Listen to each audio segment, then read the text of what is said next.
right, so my glasses are fogging up because it is about 101 degrees here in sunny San Antonio, Texas. But we got more heat than that. We got more heat inside than outside, right? I am here with the man himself, Mr. RAUL MENDEZ from Texas Chrome. RAUL, thank you for being on Truck and Hustle, man. Sure, thank you for inviting me. Thank you for you guys for coming by. Listen, this is an interview that I've honestly, between me and you, I've been dreaming of this interview for a while. I've been following your social media, checking you guys out, and what you've built here is amazing, right? So to be here is even more amazing. This facility is crazy. I mean, so much parts to like the shop, to the gym. We'll talk about the gym later. But there's just so much going on, and we're gonna get into that. But again, thank you so much for being on the show. You know, I want to really get into your story and just talk about Texas Chrome, talk about TCT and everything you do, man, because you just do a lot. All right, we have a lot to unpack. All right, so you ready? Yeah, I'm ready. All right, cool. So kind of just getting started customarily, we always like to kind of go into the backstory of our guests, just get an understanding of how they kind of got to where they're at. So just give us a little bit of your backstory, where you from. Just tell us a little bit about yourself. No, for sure. So born in 73. I was actually born in Mexico, Piedras Negras, Coahuila. Bilingual. So say it one more time. Penehu? Piedras Negras, Coahuila. Piedras Negras, Coahuila. What does that mean? Like a border town. So here, of course, we're in South Texas. So it's a border town of Eagle Pass, Texas. It's a small town. Okay. Across the border. So it's called Piedras Negras. Okay. So I was born there in Mexico in 73. So my mom and dad didn't speak any English, you know, but I was raised in San Antonio. So 74, 75, we moved to San Antonio. And we started, it's crazy because my dad been around trucking all his life. You know, he started as a truck driver and started in the early 70s, mid 70s.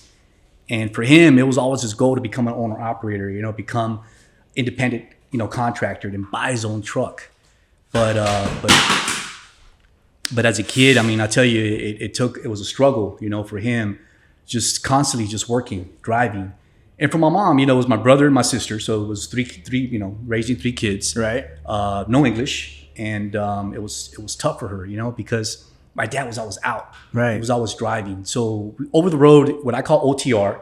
So over the road, he was driving, let's say 2-3 weeks out on the road, and he'd come in for 3 or 4 days. So I would rarely see him. As a kid growing up in high school, middle school, and I didn't play any sports. I was kind of one of those kids that, back of the class, didn't really get involved with anything. Right. And no social life, and just to myself, but it was tough, man. And my mom, I got to give her all the praise and the glory because she did it, she did it. And do you know why your family moved to San Antonio per se? Well, just for better opportunity. Okay. Better opportunity. And my dad was always wanted to become a truck driver. Okay. And at the early age, he got a CDL and started driving. And he kind of heard this was the place to be. Any family or anything here? Did you guys No have family. No. Okay. So you guys just came to San Antonio, started here. What was San Antonio like as far as you can remember back? I mean, obviously 74, 75, you were a kid, but growing up, like, what was it like? What was it like in the area? Besides being hot? I mean, it was cool. It was simple, and the environment, just growing up. I mean, as a kid, I always looked up to my dad, seeing him. The very few times that I would see him growing up, I always watched him and the fact that he worked so hard, Right. And taught me all everything that I know today. Yeah. And that was his goal. His goal was just to become an independent contractor. And luckily, in 77 when he was able to purchase his first truck. He bought his first truck and was able to do it. And then from there, it just kind of took off. Okay. So that you were 2 years old at that time. I was actually 6, 7 when he bought his first truck. So he bought his first truck and he's over the road. So you don't really see him that much. So tell me about, you said kind of throughout high school, you were quiet kind of to yourself. Tell me about yourself growing up. Like, did you get into any sports? Like, tell me a little bit about that, man, your childhood. Man, I didn't do much. And then growing up in high school, I was kind of confused a little bit because, I have an uncle who's an RN, registered nurse. So I wasn't really sure what I was going to do in life. I mean, do I follow my father's footsteps and become a truck driver, or do I go my uncle's route and try to become an RN? So I looked at both the options and I'm like, okay, you know what? I'm going to try to become a registered nurse, and okay. Tried school, and man, I'm going to tell you, it was tough. It was tough. Books were, it was just too much for me to deal with. I called it quits, after a year or 2 years of just taking basics and going through college. So called my pops up and said, hey, look, sorry, man, but I need to do something. I need to, teach me how to drive. Okay. And at this point, where's your dad in his career? He was, at that point, he had his first truck. Okay. So over the course of the late 70s, he became, what we call a contractor, owner operator. So he was able to add on a couple of pieces of equipment, add on a couple of trucks. And throughout the early, 80s, 90s, we started working for several different companies and hauling auto parts for GM and Chrysler. Okay. So what we would do is we would haul actually empty racks going to Michigan, Ohio, Toledo, and then loaded racks coming back south.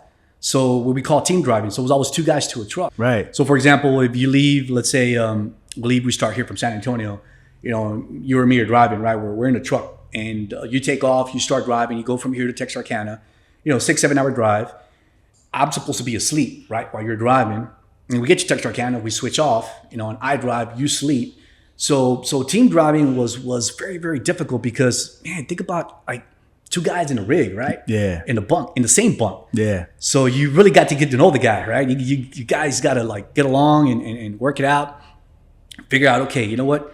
Don't matter if you're running day or night, we're running 24/7. So the truck doesn't stop. We average about 6,000 miles a week team driving. So it worked out great. It worked out good. So we did that 80s and 90s. And I graduated in 91 in high school. So when I graduated high school, and I'm like, man, that's when I was kind of like, not sure what I was going to do in life, and I tried that RN and didn't work out. So when I approached my pops and, started getting my CDL, he's like, okay, look, it's going to be tough. I can show you. And, but I tell you what, man, it was hard. It was hard. A hard life, man, of a truck driver. Okay. So you got your CDL and you started driving. So were you on one of those teams? Yeah. I was on one of those teams. And when I started driving, I remember, being with my pops and he was teaching me how to drive, shifting gears, the clutch and stop and go, the backing up. And I recall one day I was driving in and I was in Atlanta, Georgia. Okay. And I'm driving in Atlanta and I'm like, holy crap, like the traffic. It was like 8 o'clock on a Monday morning.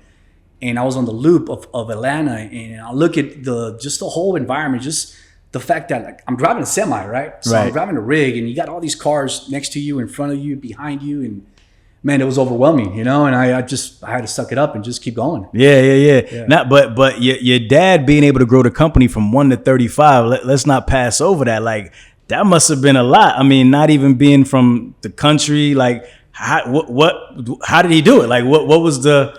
Just worked hard. Yeah. I tell people that as a kid growing up, I always tell guys like I never saw my pops. Yeah. He was always working, and different owner operators will tell you, okay, I work hard, but you know what? To get ahead in life, you got to make struggles. You got to make sacrifices. Yeah. And I think my pops did that because, as a kid, I tell you, I missed like his birthdays wasn't around. There was holidays, Christmas, Thanksgiving. There was some holidays where I never see him. Right. We're talking 30 days running consecutive and then coming in for 3-4 days. And those 3-4 days were ran fast. Let's say you come in on a Friday, right back Monday morning, Monday afternoon, he's right back on it, over the road. And then he pushed another 3-4 weeks out. So, just working hard. And how did he understand like the business to build it up, like to get from being a single owner operator to start adding on trucks? Did he get like a good contract, or what was the catalyst for that to start growing the fleet? Man, just having good teams, just having good drivers, having that relationship with the guys. My dad was real one-on-one, and talking to his drivers and then just building up his credit. Because think about this, like his first truck, he didn't speak in English. Right. Came from Piedras, Eagle Pass. He didn't have any funds. He had to work for somebody else and save up little by little. And man, I recall like as a kid driving in a car. Every Sunday he would drive and I always wanted to, purchase that for his first truck. And I was driving in the car and I was sitting in the back seat and it was hot, and I was probably about 4 or 5 at that time, and man, the car, I could see the roadway, man. It didn't have any. You could see the asphalt. That's how old the car was. Yeah. Like Flintstones. Yeah. So it's tough, Yeah. All right, got you. All right, so now you get into the business. You start team driving. You said you're on one of those teams, but you started with your dad. Your dad trained you, right, to drive. You learn, get your chops, cut your teeth in driving. Then kind of tell me about where things go from there. Man, so I started driving. It was 1996. Just going across country, going to Toledo, Michigan, Ohio, team driving. Always had a guy with me. So my dad would always, he would always give me his, I don't want to say his right-hand guy, but one of his lead guys, right? Right. Somebody you could trust. Yeah. His son, he's going to take care of you. Yeah. And I tell you, everybody learns, from experiences. And I recall one afternoon, I was in Effingham, Illinois, small town in Illinois, and it was cold. It was snowing. Some of the roads were closed. It was probably about maybe 15, 18 inches of snow. And it was brutal, man. It was cold. And I'm like, holy crap, I'm driving, truck and trailer loaded. And the guy's asleep, right? And he comes out of the bunk and he's looking at me like, hey son, you're good? And I'm holding on to the wheel and I'm like, yes sir, yeah, I'm good. I'm driving. Well, guess what? I lost control, I was only going 20, 25 miles an hour. But as soon as I hit a draft of wind, I just lost it. Oh, wow. Lost it. So I jackknifed. Luckily, there was no cars involved. At that time, there was very little traffic. But it was early in the morning. I lost control, I jackknifed.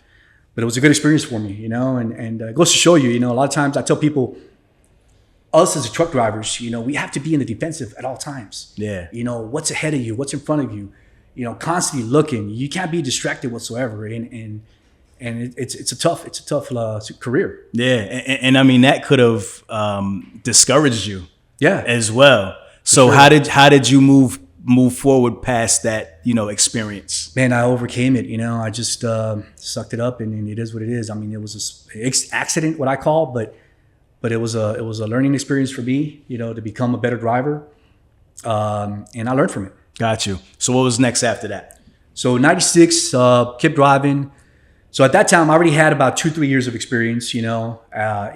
Of course, I started with that incident and just growing and learning everything about the business, learning how to what the driver's experience, what the trucks go through, pre-trips, post-trips, everything to do with traffic, everything to do with weather, and then just evolved into the business, and that was back in 96. So we started the company here, Triple R Diesel. We opened up this business in 2001. Okay. At that time, we were already up to like 70 trucks. Okay. So our goal in 01 was to pretty much build Triple R Diesel to service our equipment. Okay. And we started doing that. And so that was in this facility here? Yeah, that's his facility right here. So the first business was Triple R Diesel. Correct. And that was to service those trucks. Okay. Got you. So you start that business. Tell me about starting that business. How was it starting a diesel shop? Yeah. And was it only solely for your trucks? Or did you guys take outside fleet carriers? Well, we were so busy with our own trucks, Yeah. So we were just servicing our trucks and hiring mechanics and learning how to deal. Okay, we have our own technicians now. We're going to service our own equipment. But it worked out good. It worked out great. So you guys start the shop. Tell me about that. So who actually initiated starting the shop? Whose the idea was that, and how did you guys kind of get started doing that? That was my dad's idea. Okay. Building the shop, we called it Triple R. Yep. So it's me and my brother and my dad. Figured on 3 R's. We'll call it Triple R Diesel. Makes sense. Catchy name, and then we started hiring, mechanics and it's just getting the feel of a repair facility. Figuring out, okay, what do we, we're going to stock on filters, we're going to stock on parts.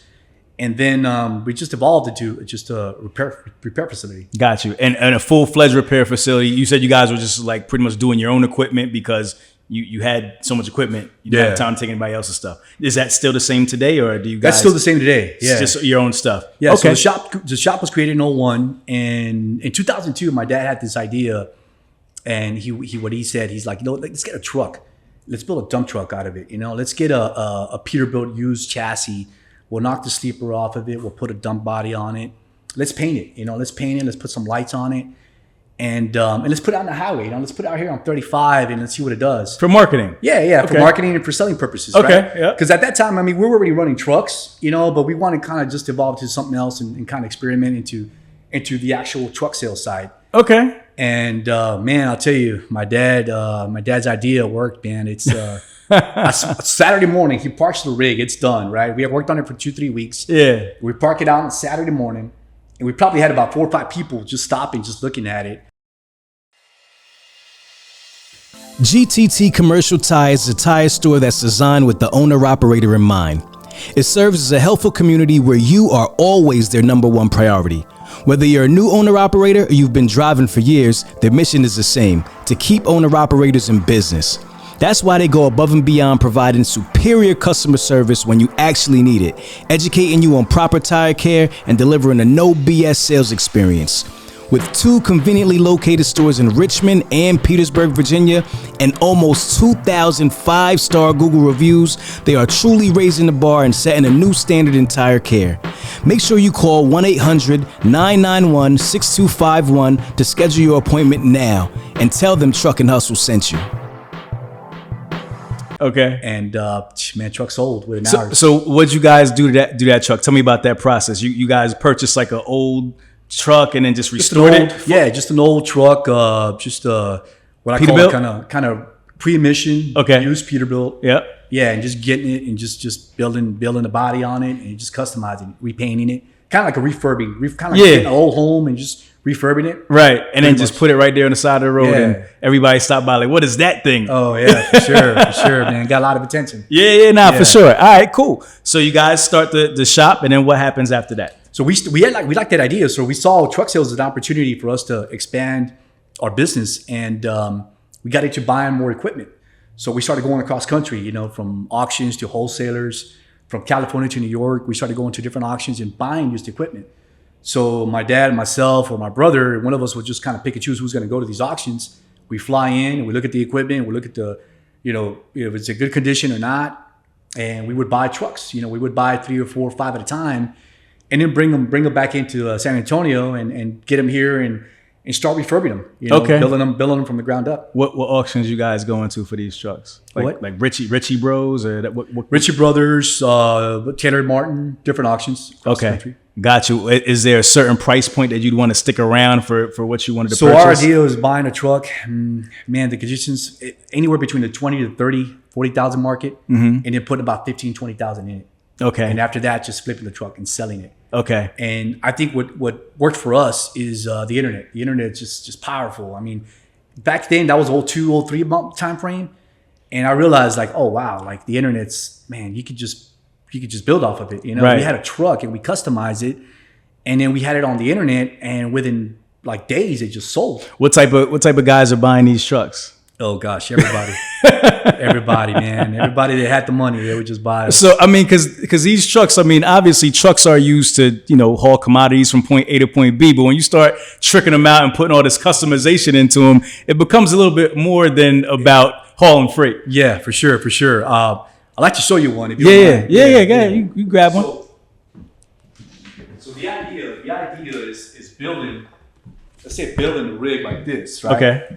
So we would get a Peterbilt, and what we would do is just customize it. So this is actually conventional Peterbilt. What we did, we actually took the sleeper off of it, built a dump body on it, and then customized it. So we would do the stacks, the lights, the paint job. We would do the front end, go to 16 fronts, polish it up. And man, something like this on the internet, it would just sell. It would sell instantly. Right. So we got smart. So we started just leaving the equipment on the internet, and then people started calling. I'm like, hey, Raul, is this truck available? Like, you know what? It's not. We just sold it, but I could build you something like it. Yeah. With a deposit, it takes 6 to 8 weeks to build. And by then, oh gosh, we had a list. We had a waiting list. I mean, do these guys even care about the engine? Yeah, but I mean, we would do our work. You take care of that, the engine. right? We would do like bottom end, top end of the motors. We wouldn't overhaul them, but we would do what was necessary to make sure the truck was good driving conditions. Right. Yeah. But they're more concerned with the aesthetic. Oh yeah, for sure. Once they see pictures like this, that's beautiful, man. We had customers wiring us 10,000. Like, hey, I'm ready to buy. Right. Okay. Nah, that's cool. All right, so you guys start that now. So you start buying trucks, flipping trucks. So now you go from the shop. Now you're a truck dealer, but not really a conventional truck dealer, like a custom truck dealer. Like that's kind of like your thing, right? Correct. All right. So tell me more how the business is expands. Good. Yeah. 05, 06. I mean, we got to a point where we're doing about 15, 20 trucks a month. Okay. We had orders, from California, New York. We had people from Canada put orders in. So they would give us a deposit. We would tell them, we would create a retail order. We would say, okay, this is what your truck's going to look like. We'll be done in 6 to 8 weeks. Here's your final bill. We require, deposit. They would send a deposit. And once the truck was done, completed, We would pick them up at the airport, bring them in, and then they would pick up the truck and head on home. When the person would put a deposit, do you guys even have the truck at that point? Is it like a person has an inquiry? Yeah. Then you guys go get the truck. And No, we had the trucks You already already had the here. truck already. Yeah, yeah. So when the person's on the internet, they're looking at the truck stripped. Correct. And you're showing them the before and after. The You're like, before this and is after, what the truck looks like now. But when it's done, it's going to look like this. That's right. That's right. Okay, got you. And they just right. dropped that 10K Yeah, or whatever, and they're ready to they go. were ready to buy, you know. And at the time, it was tough because who's going to have a truck like that already done, Right. and available for sale? Yeah. Hardly anybody. Who else is doing that type of work, Oh, especially gosh, in I this think we area? were the only ones in the country at that time. Really? Other than Trick My Truck back in with Joplin, Missouri. You know, we show up to Dallas Convention Center, and the famous group is Trick My Truck. Okay. So it's a guy, Chrome Shop Mafia. Guy named is Brian. So Brian was big. Brian had his own TV show. They were the top dogs. They were out of Missouri, Joplin, and man, I tell you what, we show up with this bad boy. And we had to load it up on the trailer. We didn't have the trailer. Well, the trailer didn't have the trailer at the time. Okay. So we loaded up on a flatbed and we pulled into the convention. And then Brian sees us. He's like, "Holy shit! Like what the hell? Who are these guys?" And we show up. So Dallas Convention Center, 60,000 people, and we competed against Brian. Okay. And his truck was called Poison Ivy, and ours was Project One. And everybody was like, "Oh my God!" He's like, "Dude, I think you might beat these guys." He's like, "Man, we'll see."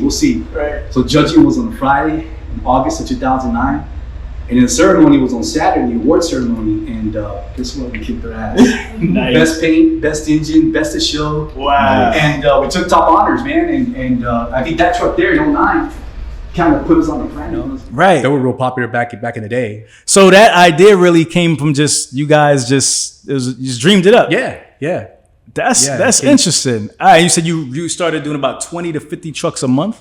15 to 20 trucks 15 a to month. 20 trucks a month. Yeah, we got to a point where we custom built about 1,200 trucks. Okay. With the span of 01 to 08. Now, 08, that's when the market crashed. You know, we had a big market crash, and people stopped buying. Yeah. It was tough. In 08, it was just one of those like what do we do now? You Right. know? How much of a team does it take to pump out that kind of inventory, man? Oh, gosh. It was a team of about 50, 60 guys.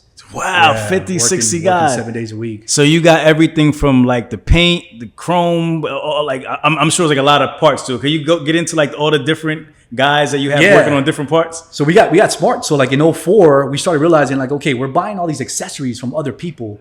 Why don't we just create our own shop? Why don't we create Texas Chrome Shop and then in-house our stuff, create our own inventory. And at the same time, we're building these trucks, right? So we're going to use our parts on our trucks. So in 04, we created Texas Chrome Shop. So we had Triple R Diesel, we had Texas Chrome Shop, and within the combination of both, we were able to, fulfill all the needs, all the orders. How was it getting that started? The Chrome Shop. Oh man, I mean, was that difficult? You had to like outsource that stuff and all. Outsource it, just getting vendors, becoming a vendor from different manufacturers. Yeah. You had your bumpers, you had your grills, you had your lights. Back in the day, LED lights were popular. Yeah. Everybody wanted LED lights. Right. Everybody wanted stacks, right? So I mean, it was just creating a big old accounts list, of all these vendors and suppliers that we had. How'd you guys know where to start though? Like, because that's like a whole different business. It is totally different. Totally different. Like, did you know anybody who was in the business or anything like that? Or you just kind of like started like cold calling different vendors and saying, hey, do you have this? And how did you know like what was a fair price to pay for this stuff in bulk? Like, I'm just trying to get an idea because it's like a brand new business. Correct. Good question. Yeah. So we just figured it out, little by little, just asking questions, just, what other chrome shops are in the country, kind of feeling them out, calling them like we're a customer and, asking the certain questions, see what they're going to answer. Right. Yeah. Exactly. All right. So you guys have the Chrome Shop. We got the shop. You're doing the custom builds. You're doing 15 to 20 trucks a month, which is crazy. And that business is doing well, obviously. But you still want to go further. You still want to expand. You still have a hunger for more. So what is next? So in 08, the market crash, we were like, man, people stopped buying. And 08, 09. So we started realizing, okay, you know what? Maybe we don't do too much, not too much bling bling, not too much stacks and lights and chrome. Right. What if we just get a conventional Peterbilt or Kenworth, whatever. And if we say we bought the truck for 35K, just do the minimum. Don't go too crazy and put 20K, 30K in it and try to flip it for 80K. What if we just buy a truck for 30, 35, but sell it for 40, 45, right? Maybe do just basics like tires, mechanical, check the lights, make sure it's in good working condition, DOT ready, and that worked too, you know. And people at that time in 08, 09 try to save money and try to cut costs. So man, I'll tell you another story. In 09, we had a guy that was just buying trucks left and right, you know, and never forget his name. His name is Bernard. Okay. Right? He comes in my office. He comes in and it's like, hey, basic guy, regular guy buying a truck with his little duffel bag, right? And hey, I'm here to buy a truck. I'm like, okay. The duffel bag has money in it? Yeah, yeah. Okay. It was all cash. Okay. It was all cash. All right. I like Bernard already. Yeah. My kind of guy. Yeah, my kind of guy. But he was looking at a truck, and then he's like, okay, you know, I go out there with him. I show him the truck, and, you know, we turn it on, look at the inside, open up the hood. He checks it out. He's like, okay, I'll take it. All right. 40K. Okay. So he comes out and he just busts out 40K cash, buys a truck. Well, the following week, he buys another truck, right? He calls me again. He's like, hey, Raul, I'm ready for another one. I'm like, okay, yeah. What are you looking for? Same type of truck. Right. All right. I got 2 or 3 I can show you. So I go out there to the yard, show him the trucks, and he's looking out, you know, checking, trying to see which one he wants. So he picks one out and buys another one, buys a second truck. A couple of weeks later, man, he calls me again. I'm like, okay, but like this dude's something. I gotta know what the hell you're hauling. You know, Hey, what are you doing, man? So right. yeah, so I'll pull him out to the side, like, Bernard, like, what are you doing? What are you hauling? He's like, I'm hauling frac sand. I'm hauling frac sand in a pneumatic trailer. And to me at the time, I didn't know what a pneumatic trailer was. I didn't know what frac sand was. But he was in the oil and gas business. So I'm like, man, Bernard, you know, hey, if you don't mind, I like to learn what you're doing. You know, hey, maybe help me out. I help you, you help me. You know, maybe we can both grow together and I'll find you more trucks, but give me a shot with 1 or 2 trucks, you know, under your company. Right. So he did. Now, real quick, Raul, at this point, the transport side of the business, are you guys still up and running? We were actually downsizing. You downsized, okay. So I mentioned 08, 09. The crash. So the crash, when the market crashed in 08, 09, in 08, you know, we were probably doing about 75 trucks, you know, OTR. Yeah. And the fuel, if you go back in the day, fuel spiked up. I mean, it jumped up dramatically. So the company we were working for didn't give us a fuel surcharge. So we had brand new trucks, brand new Pete's, you know, and trailers, and man, we started downsizing. Got you. But we were good at the time because we were already building, Triple R Diesel was already building these semi trucks. So we're like, you know, we downsized. So you kind of pivoted trucking. into that. Correct. Got you. So you guys had like a dedicated contract with a company. They weren't taking care of you guys on the fuel end, and you guys said, you know, let's kind of pivot into this. The chrome shop and flipping the trucks and so forth. Okay, got it. I just want to see what was going on with the transport because now you're talking about a new transportation business, right? Yes, sir. All right, so let's get back to Bernard. Bernard tells you about oil and gas. Bernard with the duffel bag, with right? the duffel bag, Bernard. Cash. Yeah, man. So 3 trucks. I'm like, I mean, come on, Bernard, you gotta help me out. I'll help you. You help me. You know, like, give me a shot with 1 truck. He's like, okay, I'll help you out. Like, we'll put the truck under my fleet. You know, I'll take a little percentage off the top, and I'll pay you. Well, this guy was making crazy money. I mean, what's crazy money? 1 truck, 35K. One truck, 35K. Per what? month. Per month? Okay. Per month, yeah. And what year again? That's 2008. You said? That was 2009. 2009. Okay, sounds like good money to me. Yeah. So 2009, we had this oil boom in South Texas that nobody really knew about, right? So 2009, 2010. You know, the industry kind of changed a little bit to where we had this oil boom in South Texas. You know, oil was high, you know, the price of barrel, and there was a big need for trucks. There was a need of just trucking. And that's what he did. We were hauling frac sand in pneumatic tankers. So he gave me the opportunity. We started. So I decided to create a company called TCT in 2010. Okay. Which we did, and started with 1 truck. Now, how many trucks did Bernard have oiling the sand at that time? On his own, he had about 10. He had about 10. So he was kind of still in the infant stages, just kind of building up himself, and that's when you kind of caught him. So you caught him at a good time. Yeah, it wasn't too crazy yet. Yeah, I did. All right. So just for the listeners who don't understand, can you tell us like how that kind of works, hauling frac sand? Because you said it to somebody, they may not even know what you're talking about. So can you tell us about that? So the oil companies, what they do when they drill and complete wells, so they'll drill a well, and when they complete the well, that's where frac sand comes in. So they use frac sand and chemicals to pump the frac sand and chemicals downhole. So they'll do that, and they'll actually they'll pump the chemicals and sand downhole, and then when they hit the shell formation, it extracts the oil out of the ground. So you got drilling, you got completions, you got production. So that's the oil and gas industry. You said drilling, completions, and then production? And then production. Okay, so I know what drilling is. What's completion? Yeah, so we're delivering frac sand to the well sites. So we load up at a load site and then go to location. We're on location and we're just delivering and offloading to a silo. Okay, got you. And then once it goes into the silo, because you're talking to somebody who doesn't understand this business. Yeah. So once it goes to the silo, what does that mean? Like, where is that going? No, exactly. I mean, even coming from us, like our background, you got OTR, you got reefer. Right. You know, I was a regular truck driver. Right. And then when you come into oil and gas, and I'm like, holy crap, that's a whole different environment. Right, you're saying the words that sound like they make sure. sense to you, but I don't get them. So No, for sure. when you say you deliver them to the silo is, I know what a silo is, but where do they go from the silo? Like, it's just From the silo, they actually pump it down ground, down pump the it hole. into the ground, and then that's what fracks the ground, right? Correct. Okay, gotcha. And then we have a view of our silos. So what we do is we actually unload. It's a good picture right here which shows you we're actually delivering frac sand and then offloading into those Solera silos. Okay. So unloading time's about 30 to 45 minutes per driver.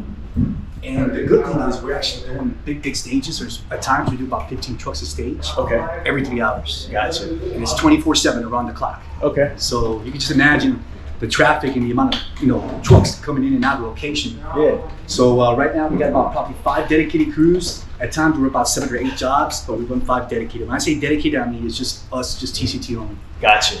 We handle what we call like final mile delivery. Okay, got you. So you guys are doing that back and forth how many times a day? Oh gosh, we were doing so that was a time frame about 2011. You know, what I call kind of like an oil boom in South Texas. Yeah. And man, they were raking in money. They were doing good. And so he was paying me every week. So I was working for him, right? Okay. I was working kind of like working under him. Right. So like leased under his company? Leased under his company. Okay. So when I decided to just kind of branch out and just kind of go on my way and create TCT, you know, I wanted to just kind of create and get my own account, you know, and maybe possibly, you know, earn or work for my own crew. Yeah. How were you able to do that? How did you just like build some relationships while you were working with him? Asking a lot of questions, man. figuring it out, you know, realizing that it's not easy, you know, because drivers had to become Safeline certified. They had to become H2S certified. They had to become, you had to be clean shaved. You know, you couldn't be clean shaved too? Yeah, you couldn't go with a full beard. You know, you go really? to these well sites, they're real strict. Okay. They're real strict. Yeah. You got to have full PPE, steel toes, hard hat, respirator, and you had to have all your certifications. So it took time. It took time for us to figure out all that requirements. So is it like a lot of politics involved in the industry? Like when you say like clean shaven and all that, like they want you to look a certain way. Like you're driving a truck. What's the difference if you got a beard or not? It's all about safety. It's all about safety. Yeah. Okay. Safety was priority, number one priority. Got you. All right. So you start growing in that business. You start making relationships, and then tell me about how you start growing TCT. We started evolving into just growing and adding more trucks to the fleet. So we started in we created TCT in late 2010. Yeah. And in 2011, 2012, we're good. We're all great years. 13 and 14 were probably the best years. And man, we were doing good. We're getting to a point where like oil companies started requiring trucks. You know, they needed trucks. There wasn't enough trucks to go around. Right. So these oil companies just paid whatever. You know, it got to a point where we're getting paid $2,200 a day per truck, whether the truck worked or didn't work. That's how. Whether they did or didn't work. Yeah, correct. Wow. Yeah, we call that the dedicated rate. Dedicated rate. Okay, so how does? Okay, so this is obviously a specialized type of job, right? And like you said, it takes special safety training, special PPE, all this kind of stuff. So if you're in this niche, it's kind of like you said, the work don't stop. Like they always have work. But who are you going to get this work? Man, we just get contracts, you know, and just little by little, just showing them that we had the drivers that were certified. We had the dispatch team. We had the coordinating team. We had the equipment to haul, you know, and not so much the equipment, but the capacity. The capacity to be able to do a location, a well. Let's say a well is going to run, a 2-well zipper is going to run, you know, 2 weeks at a time. You know, are you going to be able to withstand and have that capacity from start to finish? Right. That was important. Are you bidding on this work, or is it just something like, hey, this is what we're paying, bring your trucks and we'll this back in 13, 14, it wasn't so much about a bid. It was about who had the trucks, who didn't. Okay. You know, so these oil companies became, you know, price of oil back in the day in 2014 was over $100 a barrel. So they were making a killing, and there was too many completion, like wells that were completing, but not enough trucks. Gotcha. So that time at the time, all operators were just like, hey, look, if you have the trucks, you got 30, 40, we'll pay you. We want to be able to allocate those trucks to our location. So we were making a killing. I mean, we did, we ran about, at that time, we were up to about 100 trucks, between owner operators and the company trucks. Company trucks were about 30, owner ops were about 70. So about 100 trucks running back in late 13 to 14. Yeah. Yeah, that's when times were good.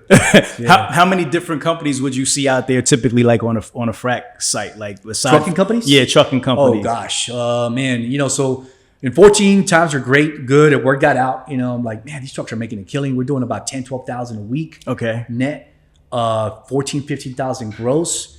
We had people coming in from all over, just buying equipment. They all wanted to get into oil and gas. They all wanted to haul frac sand. And, man, in 15, I hate to say this, but 15, man, oil crashed. It just came down. Why? What happened? 15 just came down. We were at over $100 a barrel, and the market just came down. And by then, 15, you talk about maybe, U.S. probably had about 1,600 drilling rigs at that time, 13 and 14, and just oil crashed. So when oil crashes, what happens to you guys? Work just kind of went away. So what do you do? Figure it out, So you have a bunch of drivers now at this point. They're depending on you for work. They're used to working every day, probably 2-3 runs a day or whatever they're doing, Correct. trips a day, and then it just cold turkey like that stops. Cold turkey, man. So, you get a call and they say, "Hey, we're not drilling today." Is that how it works? That's how pretty much what happened in 15. So a lot of the guys that were in, some of my competitors back in the day in 14 were buying brand new traders, brand new trucks, and just couldn't survive. They couldn't make that payment.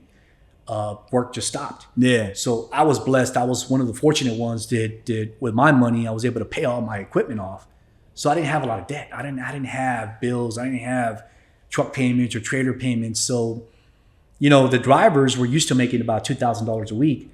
Well, when work stopped in 15, we had to it was just one of those moments. It was like, it was tough. We had to just kind of get by and figure it out. Okay, what do we do now? What do we do? What do we do? And well, luckily in 15, 16, we went from making, let's say $1,200 on a 100-mile haul at $1,200. Well, in 15, 16, I was only making $300 to $350. Oh, wow. Yeah, that's how much it dropped. That's dramatic, man. Yeah. So the drivers they're still working, they're still doing it. But why is it a drop so much? Why is it such a drastic drop in the rate? Because you're still doing the same work. Correct. So is it like a matter of supply and demand? There's so much supply and there's not enough demand, so they could pay you less? Is that what it is? So the demand dropped, and oil companies, oil operators had to figure it out. Like, okay, so if they were paying X amount for sand, they were paying about $120 a ton, and trucking was expensive. Trucking, oh my God. I mean, they were giving us $2,200 a day per truck. So they had to just, figure out, okay, how do we save costs? Save costs by paying you guys less. Yeah. So did a lot of guys leave you at that time? A lot of guys left. I went from 100, I scaled back down to about 30. Okay. 30, which were all my company trucks at that time. So by then I was already at 30 trucks. Luckily, unfortunately, I was able to just have my equipment paid for, but felt bad for my guys. Yeah, for sure. So what'd you do with the trucks during that time? The 30 trucks that you left with, your guys. I went to West Texas. I went to East Texas. I would try to find work in oil and gas, and just do what I had to do. The runs didn't pay much, but luckily in 16, 17, oil started coming back up a little bit. And back in 18, it creeped up. So eventually rates were coming back up. How do you manage that? Because a lot of people, you guys are a pretty sizable, size fleet, right? Even to this day currently, but a lot of, owners struggle with having to have those hard conversations with their drivers when, things dry up and things aren't looking like they once were. Going through that, how did you handle those time with your guys? Man, just talking to them and just giving them just positive feedback, letting them know like, hey, it's coming back. It's going to get better. Just helping them, for example, let's say a driver had a bad week, he's in a bind, help the guy out. If he's got a payment, he's got to pay X amount, we advance him the money, and just able to just get by and just hustling and looking for work, trying to just get out there and just put your name out there. By then, TCT, we already had a name and a build of regards to what the trucks look like, but also the drivers. but just eventually just getting our name out there and Right. finding the work. But of course, you can't please everybody, and of course, there's going to be guys that aren't happy and that move on and so forth, and that's just just is what it is, you know. Yeah, and there's in trucking there is a big turnover on drivers. There is, For sure. All right, so 2015, that time period comes. You guys go through what you go through. You have to kind of pivot. You said you went to some other oil fields in other areas to try to find some other work. Just scrambling, pretty much doing what you got to do. Yeah. Right? So 15, we had a kind of like a different avenue where we had Discovery reach out to us. Okay. And actually late 14, early 15, Discovery Communications and Discovery Channel was interested in doing a show. All right, guys, listen, before we continue the show, I gotta give a shout out to our sponsor and our partner, OTR Solutions, formerly OTR Capital. But listen, guys, OTR is much, much more than just a factoring company. They provide so many solutions to help the small carrier not only get into business, but to stay in business and maintain, right? So you guys have to partner with them and check them out. Don't take my advice for it. Talk to their clients, right? Talk to their clients. Find out what the people are saying. Everybody will tell you the same thing. So make sure you give OTR Solutions a call at 470-900-3338 or click the link in the bio below. Make sure you check them out and tell them Truck and Hustle sent you. Doing a show on reality, on the family, on the business. So at that time, they already had seen, all the YouTube videos. What they you had guys seen are all doing. the bills that we've done and over the course of the last 12, 15 years. And they did what I call kind of like a clip, a 5-minute clip. Okay. They come out here, they hired a film crew. They spent about 2 days here and quick 5 minutes. He kind of introduced the family and they walked around. They saw the property. They saw the area. They saw some of the bills that we were doing. And then when they sent it back to California and get a call the next day and like, hey, we're interested in doing a show for you guys. Okay. I'm like, okay, I mean, what does it consist of? What's it going to do? Right. Is it like one episode? Is it, what's it about? They're like, no, we're interested in doing a whole series. Right. I'm like, okay, wow. That's interesting. Yeah. So now that presents a different opportunity for you. It's like, all right, well, the trucking ain't going good. Maybe I could be a movie star. There you go. That's right. For sure. All right, cool. So you do that with Discovery and that's a success, right? Yeah. So Discovery comes out and we do the series. Consists of 8 episodes. Okay. So it was 8 builds. And then when they were here the whole time, I mean, they were here for 3 months consecutive. Yeah. A crew of about 15, 16 people living here in San Antonio at a hotel. And they would come out here, they would start filming about 9 a.m. We're all mic'd up, ready to go. What was hard was having these 8 builds within our property and actually doing them consecutive within the 3 months. So we had to build the 8 rigs from start to finish and be completed, within the 90 days. Got you. Now their focus for the show, were they focusing more on the chrome shop? Were they focusing on the transportation business? What was it, or was it just kind of everything, like just touching on all the different businesses? They were more focused on the family. On the family. They saw the family. They saw bilingual. The channel is Discovery Español. They realized like, oh gosh, you guys are bilingual. You guys are in the States. You're in San Antonio. Yeah. You build some amazing rigs. Like, hey, let's give you a show. And so it was more about reality. It was more about, you had my mother, my father, my sister-in-law, my brother, and my wife. So it consisted the show of us 6. Nice. Did you have fun doing that? Yeah, man. You hesitated. It was hard, man. It was hard. I mean, because you're mic'd up, right?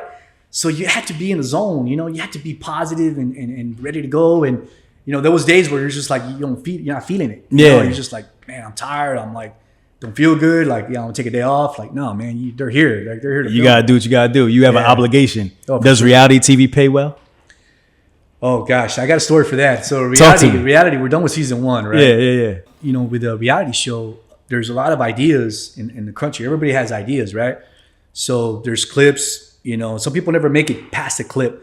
Some people never make it past one episode. And for us to get a whole season, we're like, oh damn, like it's big, right? Yeah. And I knew that. People were telling me, it's like, man, you guys are gonna be, man, that's a big deal. You're getting a whole season. Nobody gets that. Right. There's different people that have different shops across the country, but they'll never make it past one episode. So we're done. We're done with season 1, and we're filmed all 8 episodes. We're tired as hell. I mean, we had to run not just the family, but we got the business to run, and then we were here and they're all, we're done after 90 days. After the 8 episodes, we were tired. We're burned out. So Discovery Communications decides to send us over to New York. And this was May. And the series hadn't aired yet, right? So the series they had planned for the fall to air in September. So in May, they put us up in Times Square in New York. They put us in front of 300, sponsors. So these sponsors were going to buy like clips for commercials for the show.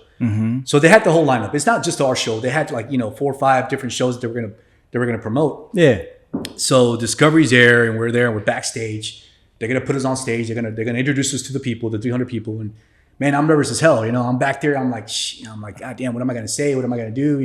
Right. Everybody's so it's like a pitch. You're like pitching yourself in a way, right? Okay, so 300 sponsors sitting 300 there, people, man. and They're all dressed up. They're all dressed up in suits. You got to pitch your show. Yeah. All right. Yeah. So I'm back there, and I'm sitting with my brother, right? And we're just there. We're talking. We're trying to figure out, okay, you say this, I say that, and my brother's like, yeah. And we're there talking, and all of a sudden the CEO of Discovery comes up, right? He comes up to us, and I already knew who he was. I'm like, oh damn, like that's the CEO. He's like, you know what, son? He's like, don't worry about it. Don't be nervous. He goes, you guys are gonna be good. I've seen clips. I said, it's gonna be a good show. Yeah. You guys are gonna be a hit. And when he said that, I was like, oh damn. Right. He already kind of, he kind of gave you the stamp. Yeah. He's already looked at it. He liked the show and he liked the idea. Yeah. So we're back there. We get on stage, and the lady comes up in Discovery. She's on the stage. She's kind of introducing us, the family to the people. And they show this big old screen, the promo for Texas Trocas. So they named it Texas Trocas. So Trocas is the slang word for trucks. Right. So instead of using the word Texas Chrome, you can't really translate Chrome in Spanish. So they used Trocas. So Texas Trocas was the name of the show. And they show a 2-minute clip, 2-minute promo. And then we're there and we're talking about, ourselves and what we do and what my brother does and my wife and my sister-in-law. And we're done. We're done with the promo. And this was, the show hadn't even aired, right? So one of the main people, the VP for Discovery, comes up and he hands me over a contract. So I look at her and I'm like, what is this? I'm like, this is for season 2. We want you to sign.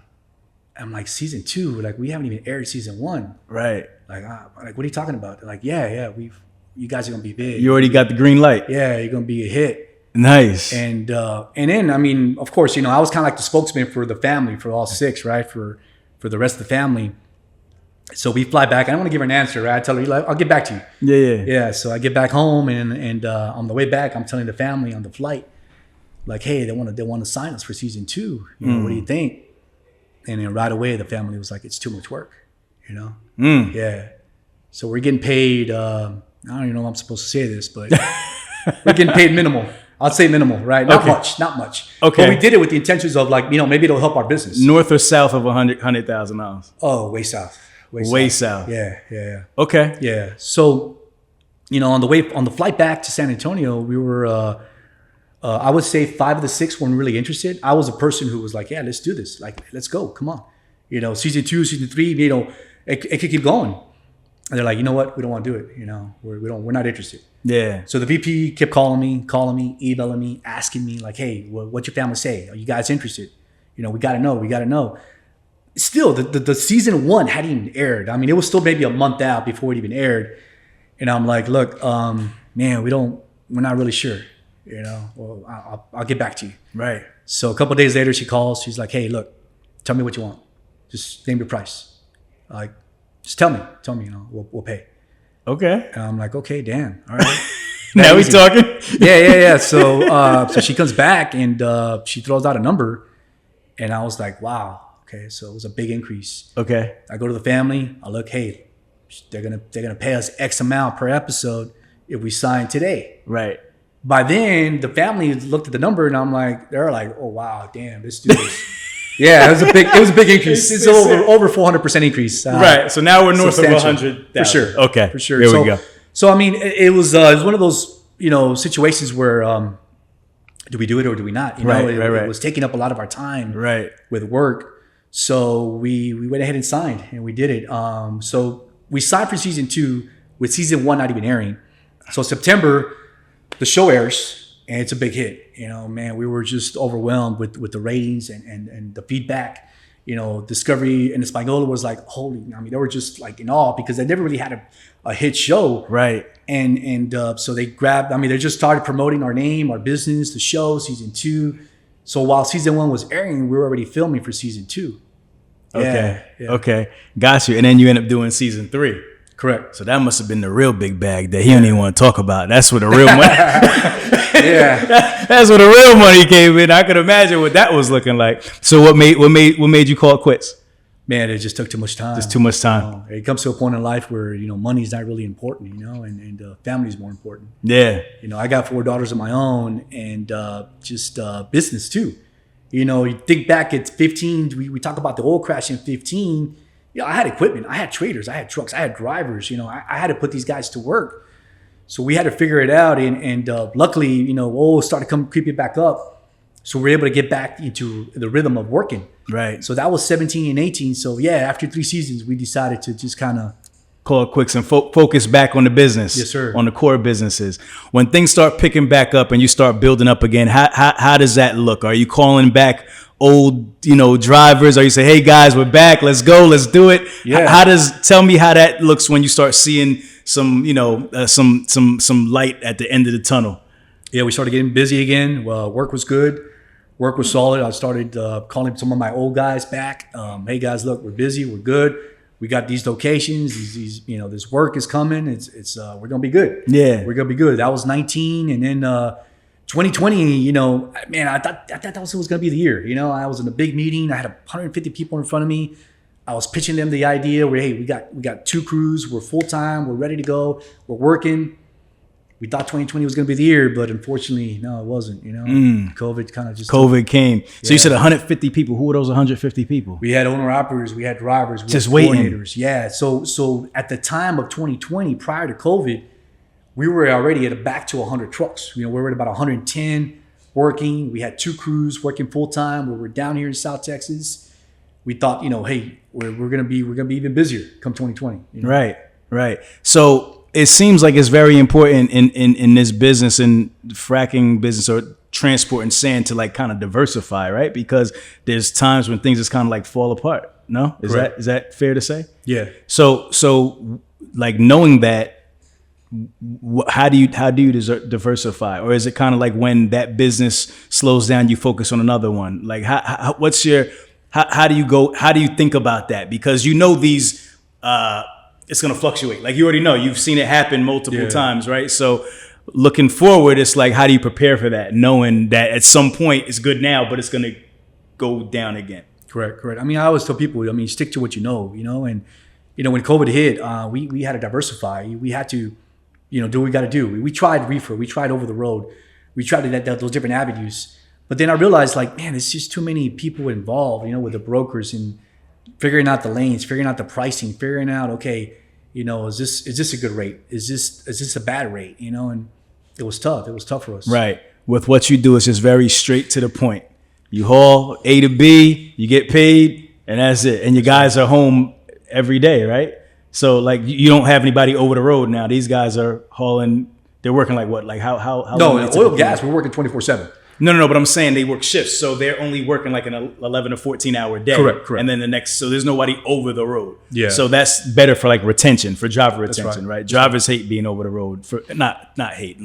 Excuse me, because some drivers like to be over the road, but a lot of guys want to be local if they can. That's right. Right. Yeah. So the life of a driver over the road is tough. It's tough. Yeah, it's a You're tough away from life. the family and stuff. Yeah, for sure. All right, so you guys start building back up. So when do things? COVID hits. So you take a hit there. When do things start kind of coming back for you? In the fall of 2020, work comes back. So what helped TCT in the fall of 2020 is by then everyone's already left. You think about like what COVID did and the implications of people had to pay their bills. People had to just survive. And pay for their families. Pay for their truck payments, their trailer payments. So people did, like, for example, flatbed, reefer, drive-in. I mean, you name it, they were out there. So back in the oil and gas sector, a lot of the guys my competitors that have left, they're gone. They're gone. So we stuck here and we stayed in South Texas. So in the fall of 2020, we were able to get back to work and get back into the flow of things. Right. Slowly. What do you do to stand out in your business? Or do you even need to stand out because the demand is so crazy? But so that's 2 questions. Do you need to stand out? And if you do, what are you doing to stand out? What separates you from anybody else who's hauling? Provide great service. Have the the relationship with these owner operators. I was taught in a young age with my dad, seeing that one-on-one that he did, over the course of 80s and 90s, he was able to build his fleet, but learning these owner operators, and having that one-on-one connection, and I myself am an owner operator, right? So I see it as TCT. Yes, I have company-owned trucks, but also I have owner operators. Right. So these guys rely on us to not just do the billing and dispatching, but the pay, but to provide the work, to be there for them. So when you say provide good service, it sounds like not only are you saying to like your customer, but to your drivers also. Correct. Like you're serving your drivers also. Is that right? That's right. So from a customer standpoint, what does it take to provide good service to your customers? And who are your customers? You have a lot of customers? Is it just one customer? So it's oil and gas. We do final mile logistics. So we're providing the service of being there on location and keeping up with the frac crew. So the frac crew consists of, let's say, for example, if it's a location that's pumping every 3 hours and they're pumping 13 trucks a stage, well, you got to keep up with that frac crew. You got to have those 13 trucks every 3 hours. So we're working 24/7. So there's times where at night drivers will fall off. They get tired, they go on break. So it's keeping up with the frac crew, keeping up with the customers, and providing that service. What will get you kicked out? Gosh, shut the job down. Yeah. Shut the job down. Shut the job and down. How do you do that? Well, what Just pretty much run what they call NPT, non-productive time.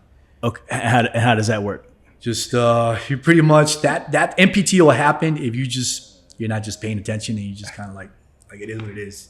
Okay. Yeah. Could go a little deeper into that because so now the driver would do that, or the company The logistics company. The logistics company. That'll be on our side. That'll be the coordinating team and the dispatch team of just pretty much. Let's say, for example, a holiday weekend. Yep. Let's say 4th of July weekend. Just cannot pick a holiday, right? Yep. So you have a weekend of what we call 4-day weekend, right? So if a well's going to run throughout that weekend, you got to make sure you have the drivers and the staff to be able to keep up and provide the delivery of that sand throughout that 4-day weekend. Say Saturday morning comes around, 6 o'clock in the morning, all of a sudden drivers start falling off, trucks go home, guys bail, and guess what? You shut the job down. And that pretty much ruins your reputation. Yeah, got you. And when something like that happens, will anybody else work with you again? No. Pretty difficult. Yeah, everybody knows like what you did, and it's hard to come back from that. That's right. How do you manage all these different businesses? Because you guys have RRR, you have TCT, you have the Chrome Shop. That's a lot of different teams. It is. As a leader, how are you managing 3 different teams and 3 different types of niches? And it's 3, right? Am I missing anything? Correct. No, it's 3 different companies. Yeah. So 3 different entities. 3 different entities that do totally different things. That's right. How do you manage it? Man, we just have a great family-owned business. Okay. We have my brother who runs the body shop and the Chrome Shop. We have my sister-in-law runs the back end of the Chrome Shop. I have my wife who runs the RRR diesel side, the mechanic shop. I run operations on the TCT side. So it's family-owned business. It consists of a great team, having a great staff, having great mechanics, a great dispatch team, a great coordinating team. So it's managing all 3 pieces, all 3 entities. I mean, we're grown almost to almost 300 trucks. Yeah. Yeah, we're running 282 trucks. And I got more work right now. So you 282 trucks. So you be considered like a large carrier, right? I think a large carrier is like after 200. Correct. Right. So what's the difference? Because a lot of people who watch this show are small carriers, like under 200 or under 100, and then there's large carriers. Like what is the difference? Because you've been both. Correct. Right. So there's small carrier problems and there's mega carrier problems. Yeah. So tell me about some mega carrier problems that you have that people aspire to get to your level and to have those problems, but maybe they don't want those problems. Man, it's just keeping up. It's just we get about almost 300 trucks. We're talking a lot of guys. A lot of guys, payroll. It's just a staff. Just building up to a team. Like my dispatch team consisted of just 2-3 guys. That's it.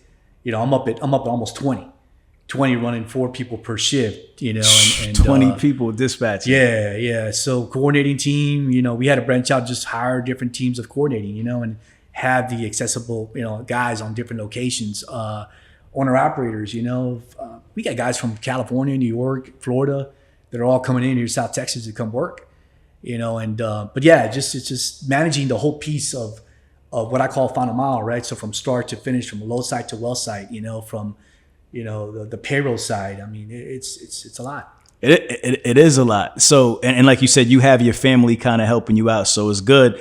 But I mean, I could just imagine, just from the standpoint of, dealing with, like you said, so much people. You have 20 dispatchers. Yeah. you know what I mean? 20 dispatchers, all these drivers. How big can you grow? What is too big?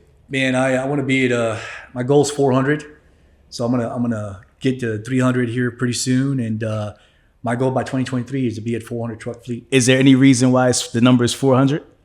You just like that number? I just like 400. Okay. Yeah. Okay.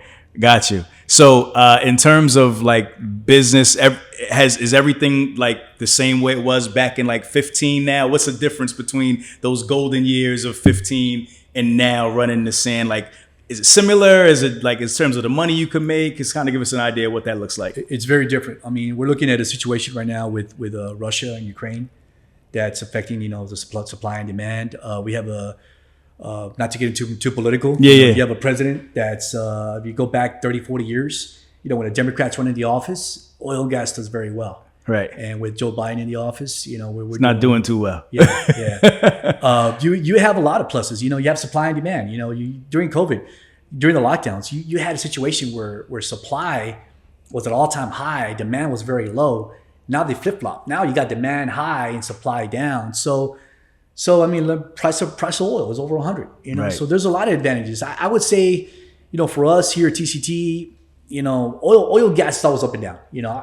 Luckily, like for us, we've gone through 3 downturns. Three highs and 3 lows. I say we got 4 or 5 good years of this. Yeah. Got you. Is this an industry for someone to get started in, or is this kind of one of those industries where, let me reframe that question. How do you get started in this industry? Somebody watching this who wants to be you, who's looking at this video and they're saying, I want to do what Raul does. What would be your advice to them? I would say stay out of the oil and gas.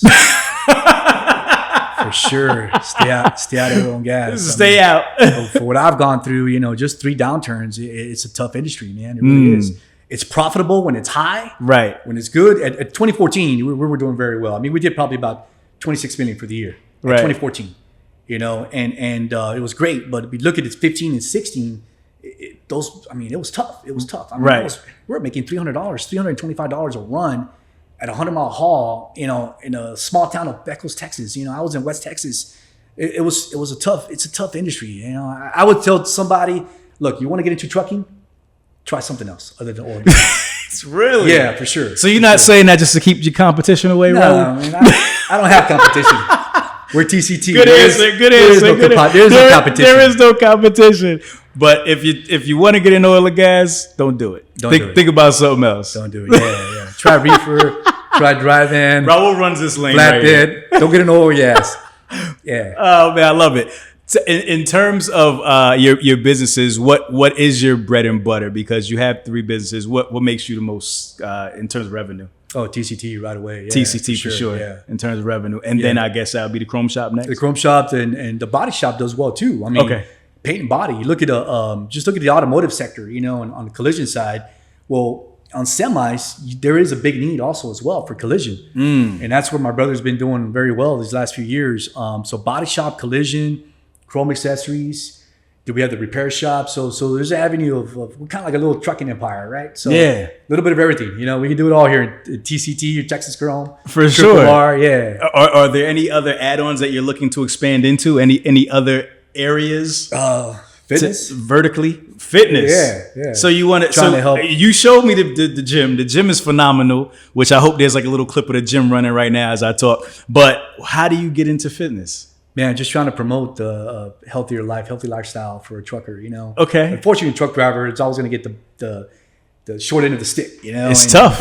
It is. It's very tough. It's okay. very tough. So how do you promote fitness? Because you have the facility, but how do you monetize that? You actually have people. You're gonna have people come in like join your gym.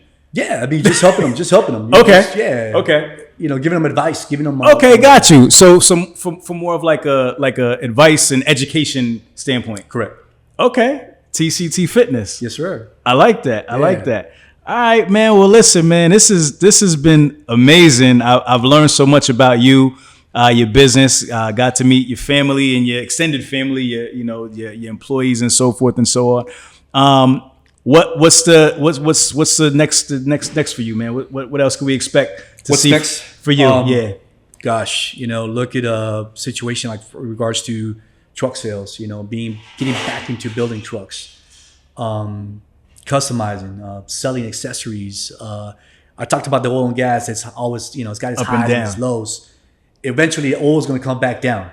Whether it's 2 years or 4 years. When that happens, I want to be ready to go. I want to be able to diversify and build trucks, sell trucks, and customizing for not just Texas or South Texas, but for the nation. Yeah. What part of the business is most fun to you? Is the customization part? Probably the customizing. Yeah. Yeah. It seems like that would be pretty cool. We built all them rigs, man, back in the 2001 to 2008. I mean, 1,200 rigs, and just watching these guys as we pick them up from the airport, we're driving into the property, and just the look of them, just seeing the paint, the lights, the stacks, and they're like, oh wow, like, Right. Now, awesome, man. All right, cool. We're gonna start wrapping up the show. Before we go, we always have a final thought that is basically something spiritual, entrepreneurial, whatever you want to leave the audience with, and then we just have to let everybody know where they can connect with you moving forward. If they don't follow you already, you have like 1 trillion followers on social media, so they probably already follow you. But if not, let them know. So let's start with the final thought. What would you leave the audience with? Man, stay focused, stay hungry, stay humble. I mean, I think for me, I've been blessed with having my father around, teaching me everything that I know today. Family's for sure number one priority. Family's always important, but just having that drive, having that determination of just continuing working, and staying focused. So I always look at myself and look ahead. Look ahead 2-3 steps forward and realizing that you can always diversify. You can always be hungry and keep going. Yeah. Where's it at? You said your father is still around, right? Yeah. Where is he? Is he here today? Yeah. I gotta go meet him. Sure. I gotta shake his hand, man. You gotta say hi to Pops. I gotta definitely say hello to Pops. All right, cool. All right, man. And where can people connect with you and learn more about all the businesses? They can follow me Instagram or Facebook, Raul MENDEZ. They can of course our social pages. Yep. Triple R Diesel, Texas Chrome, and then of course TCT. Okay.